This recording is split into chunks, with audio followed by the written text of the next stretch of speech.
distinguished guest, the President of the United States, accompanied by Damon Hewitt.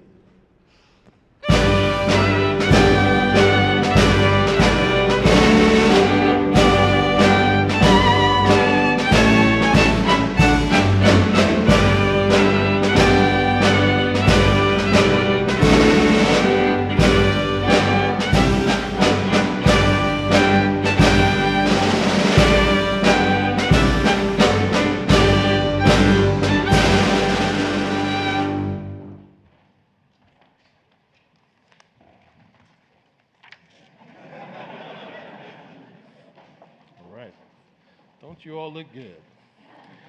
Good evening, everyone. I want to start by extending my deepest gratitude to President Biden and his incredible staff for welcoming the Lawyers Committee for Civil Rights Under Law to the White House.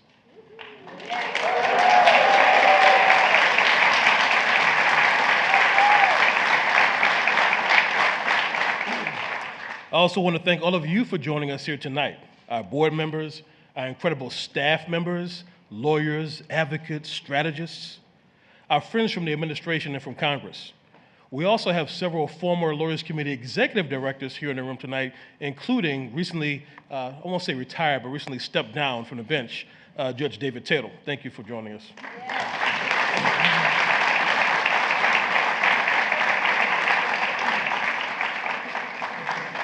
All right, I got you, yes. And Vixen. And Vixen the dog. In 1963, 60 years ago, President John F. Kennedy issued a call for lawyers to convene at the White House. He implored them to use their skills as private attorneys general to bring the fight for civil rights from the streets and into the courtrooms in America. It was from that meeting that the Lawyers Committee for Civil Rights was formed. For the past 60 years and counting, the Lawyers Committee Network, comprised of our nation's most dedicated and talented attorneys, both on our staff and throughout the private bar, have fought for civil rights, filed landmark cases, and won, marshaling over 1 million pro bono hours from firms across the nation in the last decade alone. We have been a force multiplier for justice and a powerful example of legal advocacy and the fight for civil rights. We are honored to be able to call the Biden administration a partner in justice. We have worked together to advance the cause of student debt relief, racial equity, police accountability, health equity, fair housing, and defending diversity and inclusion, and more. The theme for this weekend's March on Washington was not a commemoration, but a continuation. I think that same theme applies to our work and our work together, Mr. President. I'm reminded that the times we're in tell us that the work is more urgent than ever. Together, we must continue to fight. We feel the same urgency that I know you feel, Mr. President, that was felt by those lawyers and President Kennedy 60 years ago. It's on all of us to continue the great march forward. We're fortunate to have a president who understands that to his core, a president who is helping to lead the way. And now it is my honor to introduce to you the President of the United States, Joe Biden.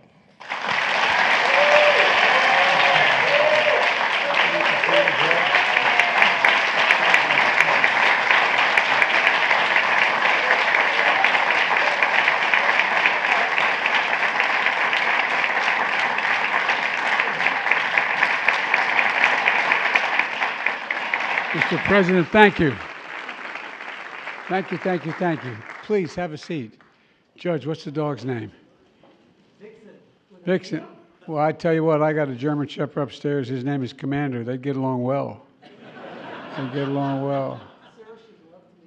Oh, all right, we can work something out here, maybe. President Hewitt, thank you, man. Thank you for that introduction and for your leadership of one of America's great civil rights organizations. Attorney General Garland, haven't seen you in a long while. Good to see you. Secretary of Homeland, you think I'm kidding? I'm not.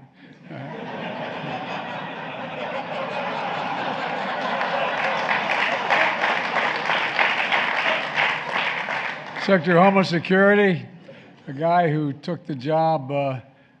Thank you for taking the job, pal.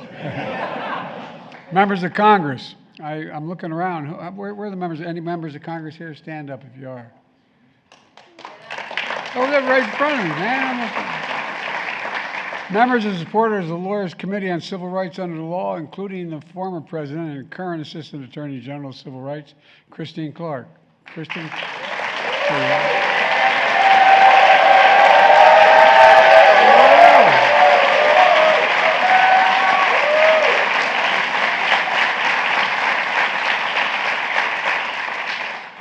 We're all too often reminded of what you do matters so very much, and you're reminded of that on a regular basis. On Saturday morning, the nations observed the 60th anniversary of the March on Washington. By the evening, a white gunman in Jacksonville, Florida, reportedly driven by racial animus, went on a shooting rampage at a store near Edward Waters University, a historical black university. 3 black Americans were murdered in cold blood. Racist violence today harkens back to the church bombings of the cross burnings. You know, in that same town, 5 years earlier, there were another 5 young blacks who were killed. While we gather the facts and law enforcement has opened a federal civil rights investigation to treat this as this terror as a possible hate crime, the act of domestic violent extremism, it clearly is. You know, but we know this, as I made clear in my inaugural address, white supremacy is a poison. It's a poison. It's been allowed to grow faster and fester in our communities to the point where the intelligence community is determined, the U.S. intelligence community is determined that domestic terrorism rooted in white supremacy is the greatest terrorist threat we face in the homeland, the greatest threat. We have to act. We have to act. After the racist mass shootings in Buffalo last year, I got an opportunity to meet with every one of the family members. The Lawyers Committee and other leaders helped us host a United We Stand Summit here in the East Room in the White House. We made clear that America is the most multiracial, most dynamic nation in the history of the world. All of us need to say clearly and forcefully as we can, that hate will not prevail in America. Hate will not prevail in America. But pause for just a moment. I thought things had changed. I was able to literally, not figuratively, talk Strom Thurmond into voting for the Civil Rights Act before he died. And I thought, well, maybe there's real progress. But hate never dies. It just hides. It hides under the rocks. And when someone breathes a little oxygen in, it comes out roaring out. And silence is complicity. And we're not going to remain silent. You're not, nor am I, nor the vast majority of Americans. Denialism is worse, and we'll call it for what it is. While we know tragedy can't be forever overcome or fully understood, there are certain things that we do know. With your help, I signed the most significant gun safety law in nearly 30 years, but we must not stop until we ban assault weapons and high-capacity magazines.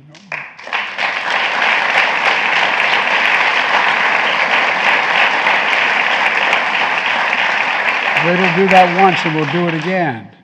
We can't fully prevent people from being radicalized to hate and violence, but we must address the relentless exploitation of the internet to recruit and mobilize violent extremists. And that's going to be hard. It conflicts in many cases with the First Amendment. We've got a lot to do. That's why I issued the country's first ever national strategy on countering domestic terrorism, and I signed landmark hate crime legislation that we've passed. And we have to continue to act, though. Now is the time for all Americans to speak up when history is being erased, books are being banned. Do you ever think we'd have this conversation here at this time? Diversity is being attacked. As I said earlier, we're one of the most diverse countries in the history of the world. Diversity is a strength of our nation, a cornerstone of our democracy. Now is the time for all of us, especially all of you, who make this your life's work to protect that essential truth. And that's why we're here today. In June 1963, a defining time for America, on one single day, Vivian Malone and James Hood, 2 black students, arrived at the doors of the University of Alabama, opened by the hope of Brown versus the Board of Education, but blocked by the organized hate of George Wallace. President Kennedy spoke to the nation from the Oval Office, warning of a moral crisis of bigotry facing the nation and announced a landmark civil rights bill. Late that night, NAACP leader Medgar Evers was assassinated outside his home in Mississippi. Bernard Siegel, a Jewish lawyer in New York, published a statement signed by dozens of other lawyers, white and black, in an Alabama newspaper, issuing a call to action for attorneys around the country to fight this injustice.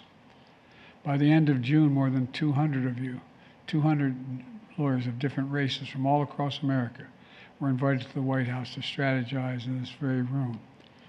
That day in June 1963, in the East Room of the White House, they established the Lawyers Committee for Civil Rights Under Law. Its mission, quote, to mobilize the nation's leading lawyers as agents of change in the civil rights movement. And that's who you are, and that's what happened. Over time, the committee evolved from volunteers representing individual cases to full-time lawyers leading broader high-impact litigation, voting rights, employment, education, housing, and so much more. Today, you understand civil rights as the unfinished fight of America, and you're leading the fight after having led the fight for the past 60 years. You've been critical partners to this administration for helping us bring and protect the right to vote, to chart new pathways to further equal opportunity in higher education, protecting the value of diversity and full inclusion of all Americans in the promise of America. That's what it's all about. To those who came before, to all of you here today, to future lawyers who will heed the call to serve, I say thank you, thank you, thank you, because the God's truth is it wouldn't happen without you as far as we've gotten. We need you badly. You know, as the Lawyers Committee was being established, another kind of planning was going on in June of 1963. The Philip Randolph, Bayard Rustin, Dorothy Heights, and other leaders of the movement were planning a long-discussed march that would finally come to Washington. The day after convening the Lawyers Committee, President Kennedy hosted march organizers in the Cabinet Room, expressing concern that any violence could derail the passage of the Civil Rights Bill. But the march organizers were undeterred. They would not be slowed. Their crusade was about the law and the nation bearing witness of the power of their righteous cause. So on this day in August 1963, hundreds of thousands of Americans of every background descended on Washington, D.C. from all over America, from all of America. They made their way to the Lincoln Memorial, where they heard from ministers, priests, and rabbis. They heard from heroes like Daisy Bates, the only woman to speak at the march, who spoke about the power of women in the movement. And she was way ahead of our time, way ahead of our time. By the way, there's more women in my administration than men. That's not an accident. And they heard from other patriots before hearing Dr. King preach about the dream that declared a new American anthem for jobs and freedom, political rights, and economic justice, to redeem what he described as, quote, the promissory note to which every American was to fall heir. A promise derived from the very idea of America, that we're all created equal and deserve to be treated equally throughout our entire lives. While we never fully lived up to that promise, we've never, thank God, fully walked away from it. Because people never stopped marching, we secured the Civil Rights Act, the Voting Rights Act, and so much more. Yet, for all the progress, there is a backlash in heroes murdered, bombings of black churches, including the 16th Street Baptist Church in Birmingham, where 4 little girls were murdered. A reminder that throughout our history, when the great nations have taken great steps forward, they often are met by the oldest, darkest, and most vicious forces in that country, rising up and dragging us down again. That's why earlier today, I met with a group of our nation's civil rights leaders, including President Hewitt. And that's why we gather here in remembrance and in solidarity, as we cannot keep marching forward unless we are determined to do so. And it starts with the administration that looks like America, that includes our Vice President, Kamala Harris, who is co-chair of the San Francisco Lawyers Committee. For our administration, and with your help, it means pushing back against voter suppression, election subversion, and hate-fueled violence.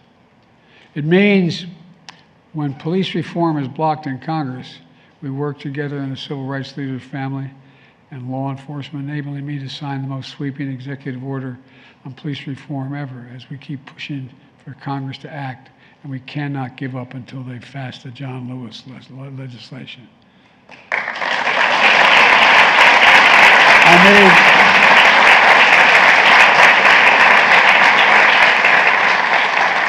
I made a commitment that I was going to nominate the first black woman to be in the Supreme Court. And with your help, we got it done. Oh, yes. Justice Ketanji Brown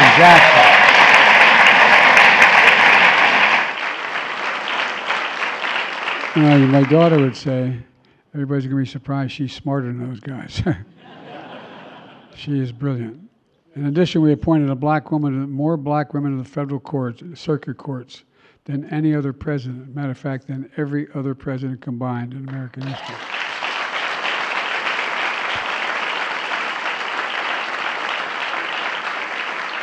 Many of you joined me to bill signing from making it clear that interracial marriage and same-sex marriages are protected, period.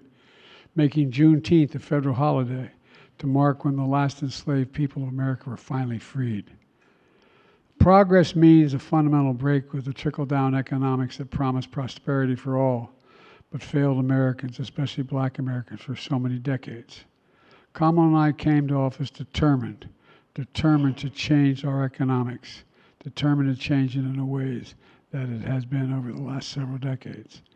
You know, the direction of this country is to grow from the in our view, from the middle out and the bottom up, not from the top down. That way everybody does well. The wealthy do very, very well, and everybody has a shot. We're investing in all of America, and all Americans, the entire nation's future. And I would argue our plan is working. But there are those in America who are so consumed with the worst of our past, with grievances and lies and hate and violence, that they're in opposition to almost everything. So we must be unyielding, recognizing that the great cause of America, which is giving everyone an equal chance, just everyone an equal chance. My dad used to say, Joey, a job's about a lot more than the paycheck. It's about your dignity. It's about respect. It's about, he would actually say this, not a joke. It's about being able to look your kid in the eye and say, honey, it's going to be okay, and mean it. It's the work of all of us to make sure we keep moving in that direction. We're reminded of that truth on this day that marks another defining moment in our country's history. 68 years ago today, Emmett Till was lynched and brutalized. He took his last breath at just 14 years of age for talking to a white woman. In him, we remember too many other black Americans lynched, drowned, burned, castrated for trying to vote, for trying to go to school, for trying to own a business, for trying to preach the gospel, for just trying to live, for God's sake. We also remember the courage of people like Emmett Till's mother. I find this profound, all the years I've known of it, but it's profound. Emmett Till's mother insisted the casket of her son's mutilated body remain open so the world could see what was done to him. Imagine as a parent, imagine under any circumstance, you having the courage to do that, to let the world see. Any of you who've lost children, you understand what I'm talking about. It's profound. And she said, let the world see what I've seen. That's what she said. And Americans saw. And because she found purpose through her pain, I was able to sign the law, believe it or not, for the first time in American history. Think of this, for the first time making lynching a federal hate crime in Emmett Till's name. It took that long, 100 years. 100 years. Well, last month, surrounded by the Till family and friends, once again I signed a law establishing the Mamie and Emmett Till National Monuments in Illinois and in Mississippi. And I'm very proud to have done that. The story of how from trauma, hope can grow and the promise of America can prevail. That's what it's about. Let me close with this. Among the lawyers who convened in this room 60 years ago was the son of a carpenter, a domestic worker in Alabama. His name was Fred Gray. When Dr. King, Rosa Parks, and Claudette Colvin and other giants in our history needed a lawyer in their fight for freedom, they called Fred. Fred was one of the most important civil rights lawyers in our history whose legal brilliance and strategy desegregated schools and secured the right to vote for millions of people up to that point who had been denied the right to vote. An ordinary minister, he pursued a righteous calling that through him brought him back here. I was going to say threw him back here, but it brought him back here. It kind of threw him as well, back here to Washington. And in the same room 59 years later. And I had the great honor. I've read about him, and as a public defender and involved in civil rights myself as a kid lawyer, I always wondered what I got to bestow on Fred. 59 years later, the Medal of Freedom, our nation's highest civilian honor.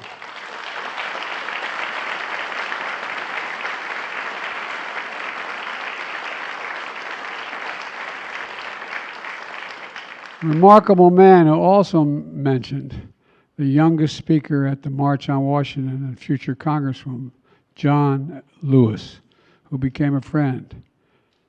As Fred wrote about John after John's death, that they spoke and prayed that we, quote, keep pushing, keep going, set the record straight, end of quote.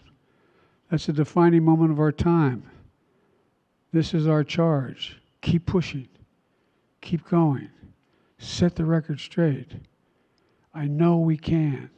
We just remember who in the hell we are. We are the United States of America. The United States of America. There's not a single goal we've ever set that we failed to accomplish when we did it together. Not a single solitary goal. It takes time, a lot of pain, and a hell of a lot of work. But also think of all the people, all the individuals, all the children you've all given hope to. It's not hyperbole. I'm being deadly earnest. Think about what you've done and what you continue to do. Let me conclude by saying this, that I think that we're at an inflection point in history, not just in the United States, but in the world. Every from 5 to 7, 8 generations, things change. I had in fundamental ways, I had a physics professor who used to say an inflection point's when you're going down the highway at 60 miles an hour and all of a sudden you take a right turn 7, 8, 10 degrees to the right. You can never get back in the path you're on.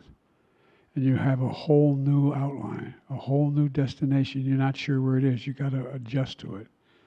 Well, the way I look at it, and I know I'm referred to as a cockeyed optimist, but the way I look at it, it presents overwhelming opportunities in foreign policy, domestic policy, and civil rights. But you're still the engineers. You're still the people that are going to need to get it done. We have good people in the government now, but we're going to make sure that we keep you together because there's nothing beyond our capacity when we have you on our side. Every time I'd walk out of my grandfather Finnegan's home up in Scranton, Pennsylvania, he'd yell, "Joey, keep the faith." And my grandmother, "No, Joey, spread it. Go spread the faith."